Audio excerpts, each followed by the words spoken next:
Ihi, kidlat at mushroom. Ano nga ba ang koneksyon? Totoo ba ang mushroom pag inihian? Dadami kung may kidlat. Isang alamat, isang myth. Or myth nga ba or may scientific explanation? Tingnan nyo to guys. Yan mga mushroom. Dito ako palaging umiihi. Tapos tag-ulan ngayon, kumikidlat. Wala pa ito kahapon. Kanina wala pa nga ito. Pansin nyo ba pag umuulan at kumikidlat, maraming mushroom? At kung iihi ka sa lupa, ilang araw lang, may tutubong mushroom. Well, let's try to explain. Unahin natin ang ihi.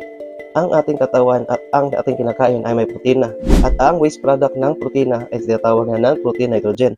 At kabilang dito sa non-protein nitrogen ay tinatawag natin na urea at ammonia. Familiar ba? Kung may kaalaman ka sa gardening o sa lupa, well, ito ang sangkap ng fertilizer, di ba? Now you know. Isang kaalaman naman, di ba? So, share mo. Pero hindi pa tayo tapos. Ano naman ang kinalaman ng kidlat?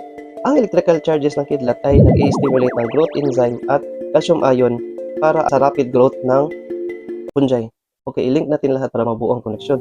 Ang urea or ammonia sa ihi ay directly or indirectly ginagamit ng fungi or mushroom para sa rapid growth. Ito ay tinatawag na biological nitrogen fixation. So dito naman tayo sa kidlat. Ang ating atmosphere ay may tinatawag na atmospheric nitrogen. Meron siyang N2N band or N2 at napuputol ito sa pamamagitan ng kidlat. Ito ang tinatawag na non-biological nitrogen fixation. Ang resulta naman nito ay magkakaroon ng free nitrogen. Itong free nitrogen naman is magbabay either oxygen or hydrogen. Kung sa oxygen ito magbabay, nagiging tinatawag nating nitrite. Sa hydrogen naman nagbabay, nagiging NH2. Both are natural fertilizers. So ang common link ng ihi, kidlat at mushroom ay ang nitrogen. Hindi yan siya myth.